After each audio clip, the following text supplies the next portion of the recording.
So I hope at this point you actually know what next is, and we can run very quickly through the next few slides, just as a recap. Jog your memory or introduce it to those that have missed at some moment earlier this week. So our next vision pulls together a lot of the concepts and technology uses that we anticipate will enhance, change the on-ground aspects of air travel.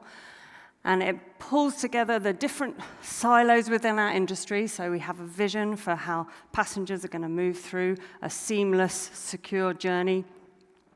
How baggage is going to be free from those passengers to create a hassle-free journey for those passengers. How our cargo is going to be an easier, smarter, and faster process. And then this will all come together to be a really predictable, safe, and fully coordinated aircraft turnaround.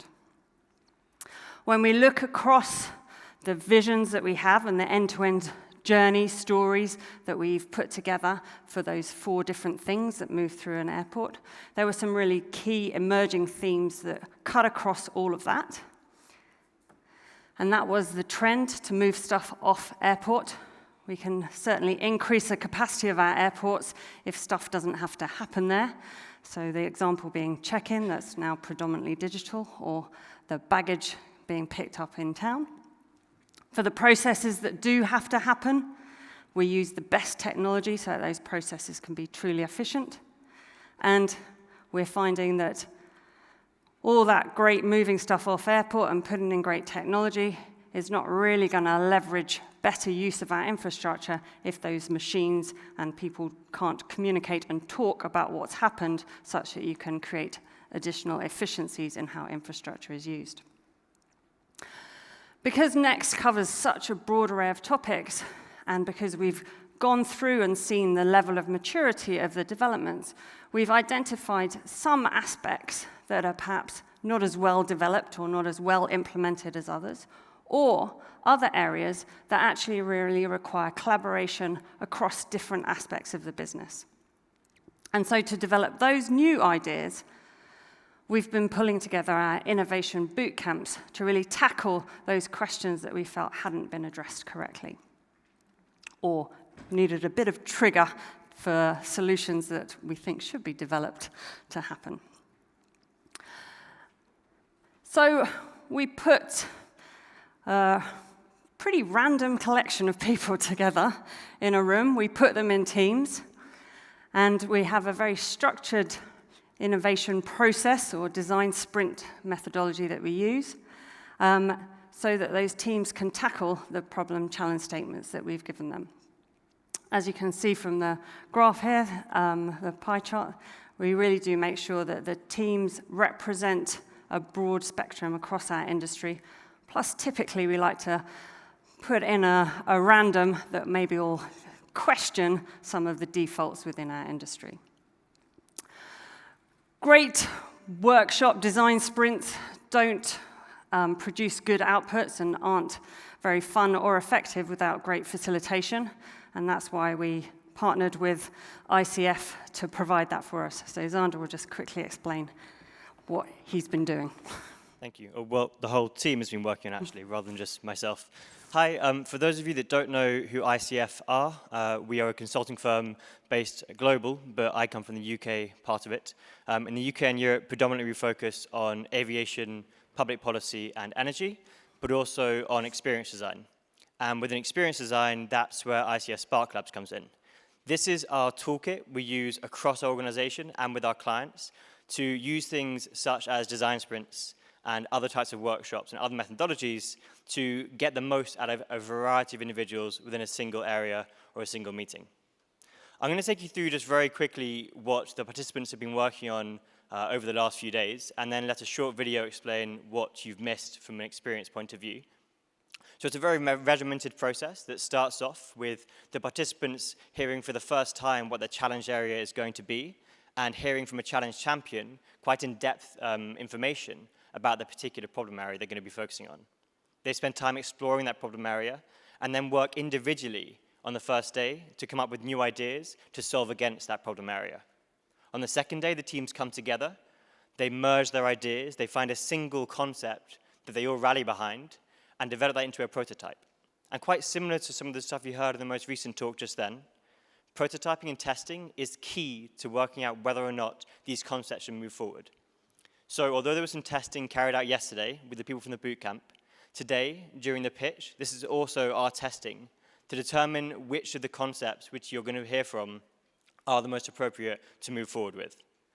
So I'll show you a quick video so you can see what you've missed. Flight 022, approach 14325. The captain has turned on the seatbelt sign. Please take your seats.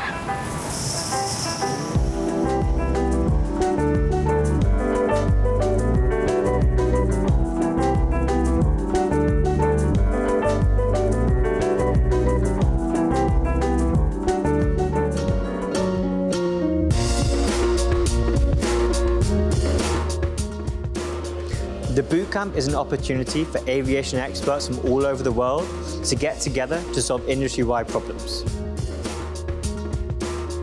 We want to redefine catering. Customers should decide if they want to eat, what they want to eat, personalized, improve the quality, reduce waste, and also improve the financial picture for the airlines. So we have two groups working on the passengers with reduced mobility and also essentially disabilities in general throughout aviation. Very critical that we start working on the brand imagery and essentially how are we helping our consumer jointly between airlines, airports, and other service providers. Technology is clearly changing the shape of the industry. How do we inspire the next generation of professionals to join us? They'll go through quite a regimented process of determining what the problem is, deep diving into that problem area, coming up with solutions, and then creating a prototype to test with. That testing is key. It's key to work out whether or not their ideas, whether their solutions, are going to be viable within the aviation space.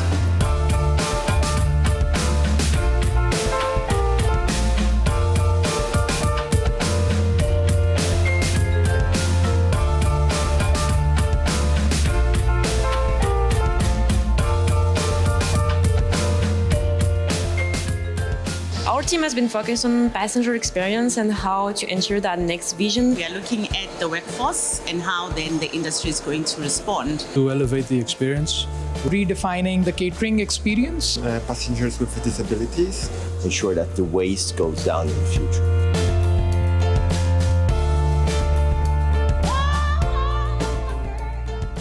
The team was really nice because we had people from a UI UX background, people from ground handling, an airport representative, airline professionals from consulting companies, education, airport operations. So it was a fun mix to work with. Sometimes from a perspective that we cannot see. I think what we've discovered when we've started to break down the problem was just quite how diverse disabilities can be. Issues like we don't know about their needs because we don't have any tools to know about what customer wants and what they expect from the aviation industry. The complexity of the catering process. Additional needs are not always 100% visible. The waste was directly correlated to people not having the choice.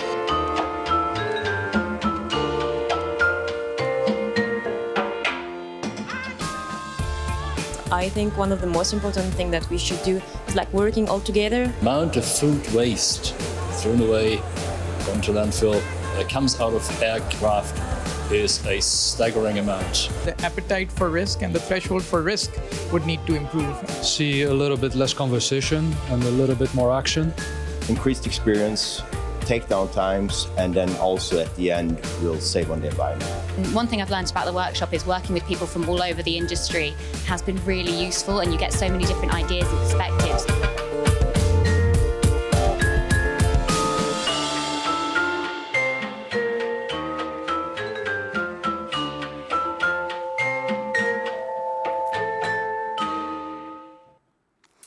So this is the third time that we've run our boot camp, and I think my team will remind me every time that I always panic about putting people that don't know each other in teams and expect that they'll come back the next day and produce something. As you'll see, they are intensely focused. It's amazing to see. And so now we'll move on to the first team that's going to show you their idea. But before they do that, I need to mention about IP. So this isn't a team that are from one business. In fact, they're a mixed group. So their ideas are for the good of the industry, and that's why they're pitching to you. So that if you like their idea, please take it, use it, and let's make it successful. So now, the team that looked at accessibility is My AirPass.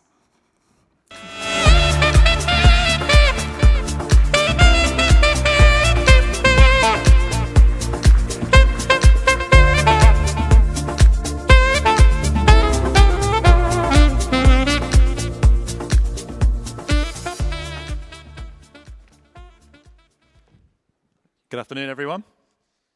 We are My AirPass. I'd like to start off with a question to you. Who do you think out of this group of attractive, intelligent-looking people is a passenger with additional travel needs? Of course, you can't tell. And that's exactly the problem, in that only 1 in 3 disabilities are visible. So as an industry, as demand for air travel continues to grow, we face real challenges in how we can facilitate seamless, safe, and secure travel experiences for passengers, regardless of their individual abilities. So as a group, we set ourselves an ambitious goal. And that goal would be within 5 years, as an industry, we would be able to enable passengers to travel in a way that was free, in a way that they could take back control and travel on their own terms. And we would do this by getting the infrastructure right, getting the processes right, and getting the technology right with data as the enabler. And by doing this, we would ensure something else that is extremely crucial, the consistency across the value chain for a variety of different stakeholders and service providers. I want to introduce you now to Sarah. When it comes to traveling, Sarah has some additional travel needs. You might look at her and think, there's nothing wrong with her. Is she deaf? Is she visually impaired? Does she find walking difficult? Does she suffer anxiety? Ultimately, it doesn't matter what she has. What is important is her needs and requirements.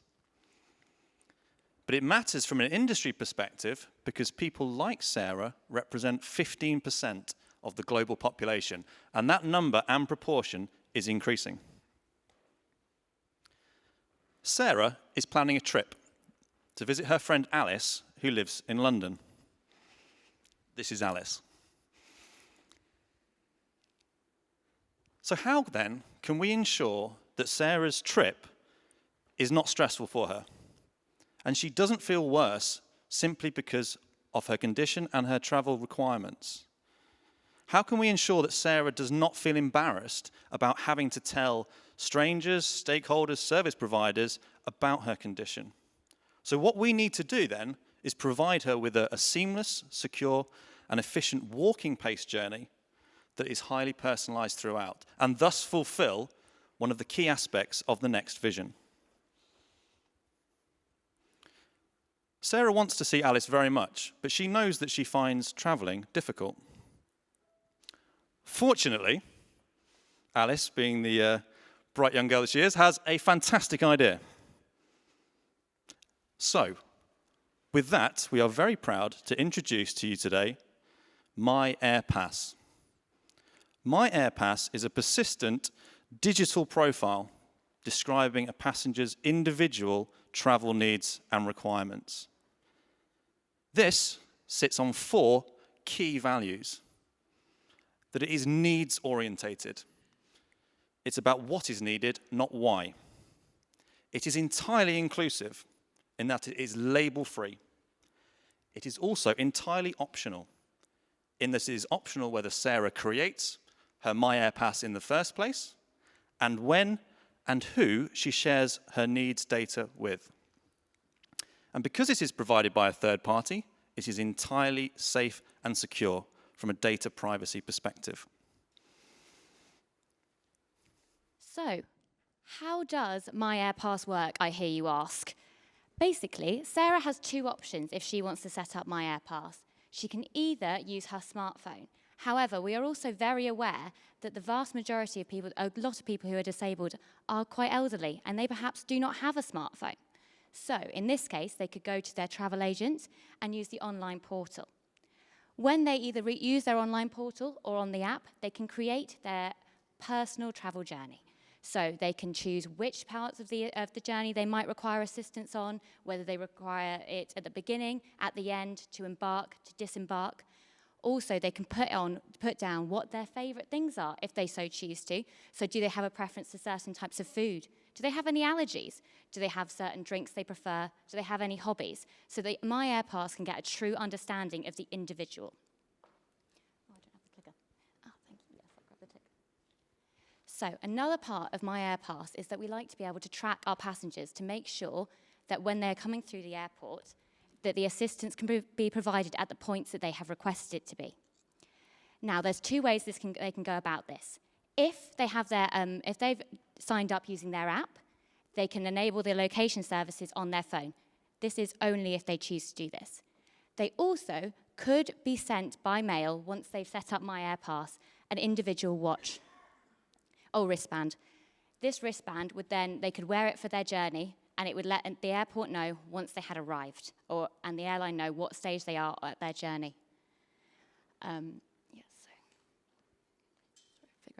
Now all Sarah has to do is book her flight. She can do this in two ways. She could either book it via the app, or she can go to the website where she can input the individual code that she has received. Once she's booked her flight, it will automatically go into her calendar via the app. And then the airport and airline, she can allow the airport and airline to access her information and her journey, and they can create a personalized journey for Sarah to do with her needs. Sarah will then receive this journey via her profile and she'll be able to see it. She will also be able to plan her route through the airport and see where she wants to go. If she wants to take a quieter route, if she wants to go to certain shops, it will all be on her personalized journey on her phone. Sarah has now arrived at the airport. The day before she arrives at the airport, she will actually receive a notification to remind her of her flight. And it will also double check that the personalized journey she has selected previously is the journey she still wants to take, and she'll be able to adapt it. Sarah's now arrived at the airport. She's a little bit nervous, but she's excited. The assistance is waiting for her. Because it's tracked her, she knows she's arrived at the part that makes her nervous, and her assistance is waiting for her. Now, Sarah has a little bit of a sweet tooth. Because she's told her app this, they suggested that she goes to her favorite patisserie. So here she is. Now, her flight is ready to board, so her app has informed her that it's time to go to the gate. Here she is. Luckily, today her flight is on time, and she's on her way to see Alice. Now, Alice understands that Sarah finds this stressful, and she wants to make sure her friend's okay. So Sarah has provided Alice with access to her travel journey, so she will be able to see that Sarah is safely on her flight and on her way. And she will also be sent a notification that Sarah's just landed in London City, and it will take her about 15 minutes to get through immigration, and she'll be seeing her very shortly. Here you go. They've now been happily reunited, and Sarah has had a lovely, stress-free journey. Now Sarah's completed her end-to-end journey, she'll be able to provide feedback on her journey. This will help other passengers using this facility to understand, okay, which aspects has she liked, have they enjoyed it, and all those kind of things. And it will also help her to personalize her next journey. Hold on there. What's in it for the airline and the airport? Well, there is in fact £249 billion worth of opportunity in the UK market alone. The MyAirPass data ecosystem, with the user's permission to share data, can open up great opportunities to all stakeholders to enhance passenger insights, and to also collect these from a wide range of end-user devices. Insights to the stakeholders could include passenger flow and dwell time measurements, targeted passenger advertising, and happy repeat loyal customers. The MyAirPass platform delivers this through an API, meaning shareholders can come online only and when they are ready. That is what is in it for all stakeholders.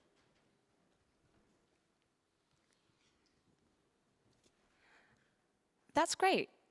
So I understand that MyAirPass creates indeed a reliable journey to all our passengers, provides them with information on the service that are actually relevant to them, leading to less anxiety, more awareness of what's going to happen on the way, but also an improved privacy and more control on the overall journey. From the airline and airport perspective, MyAirPass enables to support us as an industry to provide a seamless experience that addresses our customers' need. It provides us with the insight and knowledge that we need into the passenger expectations to improve our services. But also, it provides us with the time to plan ahead to provide those services in the best condition possible. At the end of the day, we are enabled that way to increase our customer satisfaction and go beyond their expectations. Thank you very much for your attention.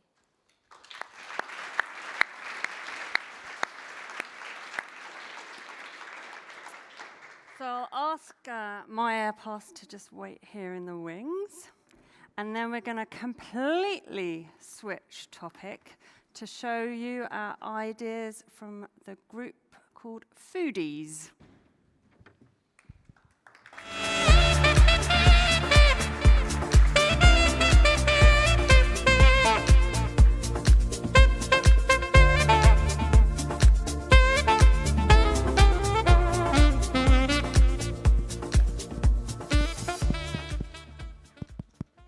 Okay, good afternoon, everybody. My name is Neil Harvey. What we'd like to do for you today is just talk a little bit about what we've been doing next door, facing the challenge around in-flight catering as part of the next IATA ACI boot camp.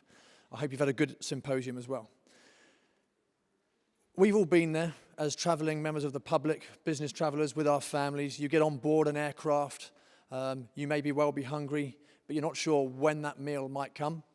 You might not be sure or clear what that meal is going to be, and you certainly can't vouch for what the quality of it is going to be.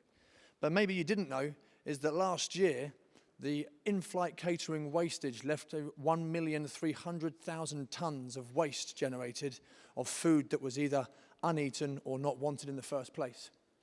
That's a colossal number. That's a big challenge for all of us to approach. Obviously, wasting that sort of amount drives down passenger satisfaction, particularly if they are hungry, but also it generates a lot of cost. We've calculated that over $200 million worth of fuel is spent flying trays of food that were never going to be eaten or were not of a good enough quality to be eaten in flight. So now we've got a problem of wastage, we've got a problem of overproduction, we've got a problem of passenger dissatisfaction or a driver of dissatisfaction, and we've got something that goes right to the heart of our profit and loss accounts as well. So why does this happen? Well, we've been working with our international team this week, as you saw from the video earlier, to try and understand what would be the principal reasons why we would generate this much waste. And we've come up with 3 big things.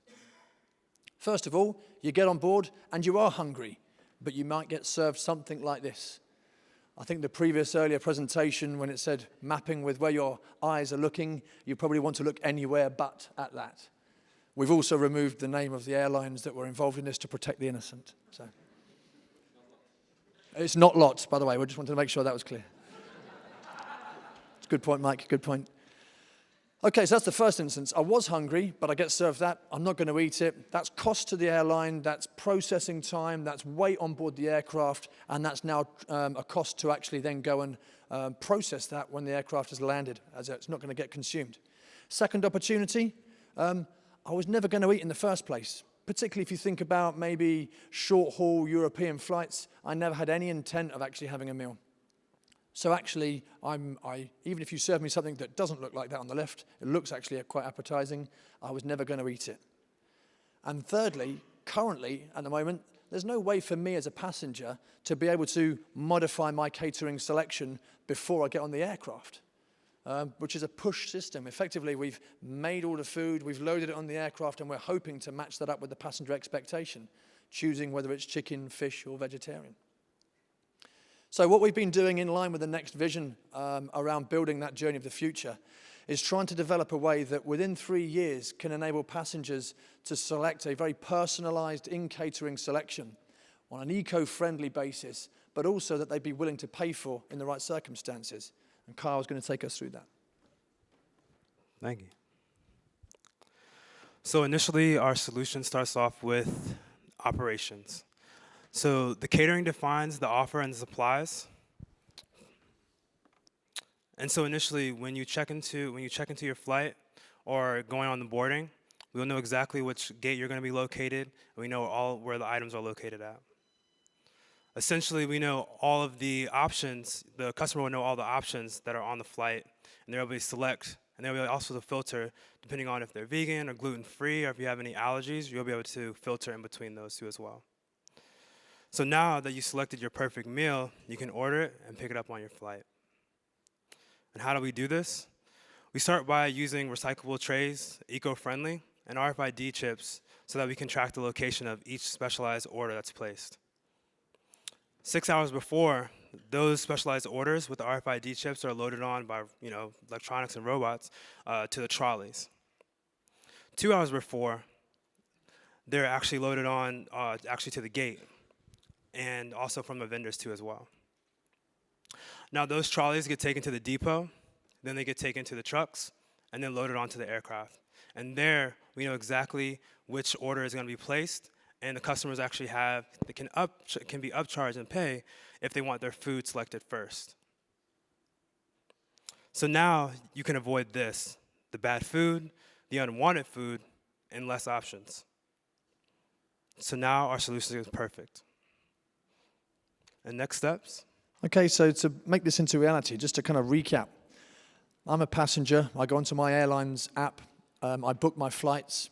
It now gives me an option that says, if there was catering going to be provided, do you want some catering? Yes, okay, that's fine. Then we'll load it as normal. But you could actually opt out if you want and say, no, I don't want to be fed, please, to avoid that overproduction. It may be that the catering suggestion that's put in on the app is not something that you would like and you want to try and modify that, but you can do that early enough in the chain that it can follow the standard process through the existing supply chain, but it means I get a customized selection on board the aircraft.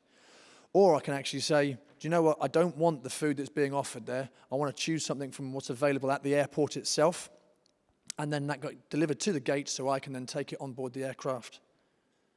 Now to make that reality, there's a few things we need to do. Obviously, that would give birth to a piece of work to actually then review with your existing catering suppliers and the ingredient suppliers around expanding the current catering offer with similar ingredients and design the tray concept a little further. But also, it would require us to do a piece of work with the airport-sited restaurants and catering offers to see how they can then design their food options, drink options, but also the delivery piece as well of getting that food down to the gate to meet up with the passenger.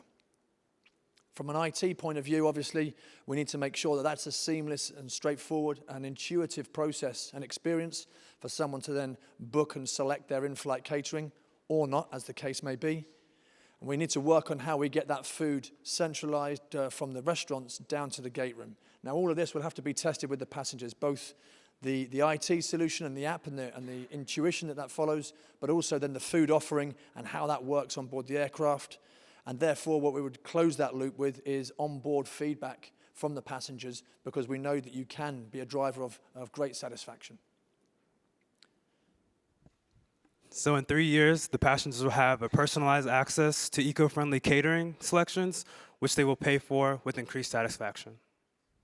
And what our solution effectively does is trying to drive up that ability to let passengers select or not whether they're going to eat on the flight, so that we reduce waste. We don't load things that weren't required in the first place, and what we do load is the things that have been asked for by the passengers, and obviously then reduce the amount of cost that can be for the unnecessary loadage, but also hopefully open up an option for airline revenue as well. Thanks very much for your time.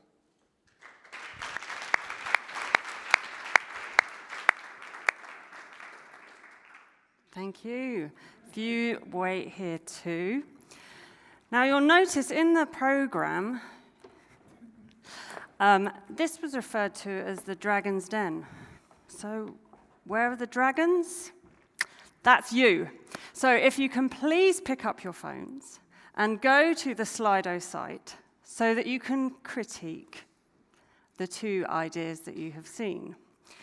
So we would like to know which of these, or would you wish to invest your time, your money, or your resources in either our My Air Pass or the foodies, or maybe you'd actually wish to invest in both.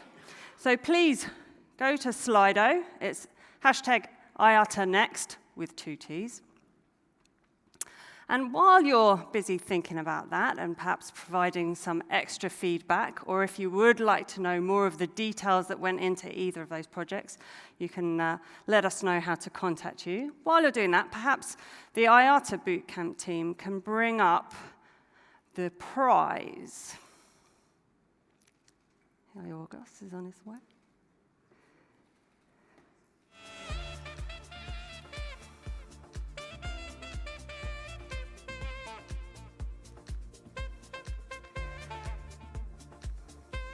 So we really do welcome your feedback and ideas on this, because this will shape what we continue to do.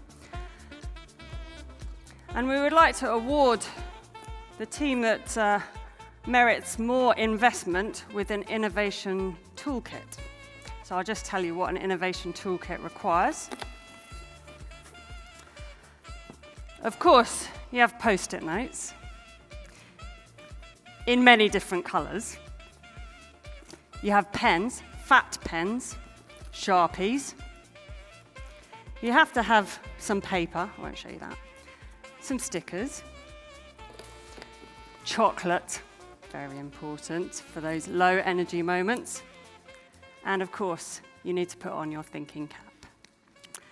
So with that, let's look at the results, and I think my Air Pass team can take away their innovation toolkits. Perhaps if they can come up. Where are they now?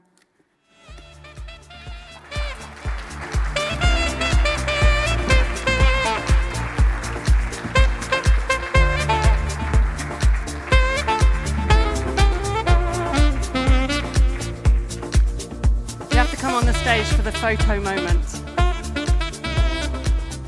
Now the team was actually a lot bigger than this. It was quite a lot bigger than this. You could all come up. Here you go, here's your thinking cap. They're on a flight. Whoop.